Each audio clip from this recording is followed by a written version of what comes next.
নুরু, পুষি, আয়েশা, শফি সবাই এসেছে।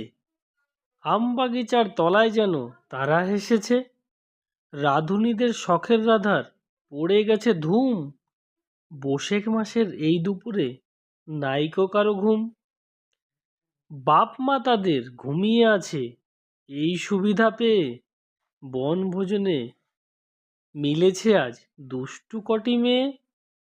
কেউ এনেছে আজ ভোরে কুড়িয়ে আমের গুটি, নারিকেলের মালার হাড়ি কেউ এনেছে দুটি।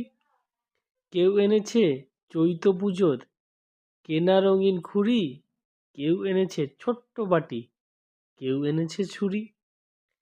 বসে গেছে সবাই আজি বিপুল আয়োজনে। ব্যস্ত সবাই আজকে তাদের ভোজের নিমন্ত্রণে।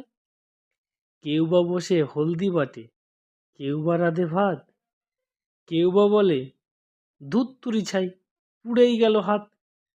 বিনা আগুন দিয়েই তাদের হচ্ছে সবার রাধা, তবু সবার দু চোখেতে ধোয়া লেগেই কাদা।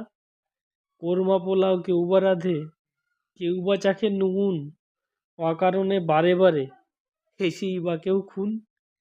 রান্না তাদের শেষ হলো যেই গিন্নি হলো নুরু। এক লাইনে সবাই বসছে, করলো খাওয়া শুরু। ধুলোবালির কোরমা পোলাও আর সে কাদার পিঠে মিছি খেয়ে সবাই বললে বেজায় মিঠে। এমন সময় হঠাৎ আমি পড়েছি যে এসে পালিয়ে গেল দুষ্টুরা সব খিলখিলিয়ে হেসে।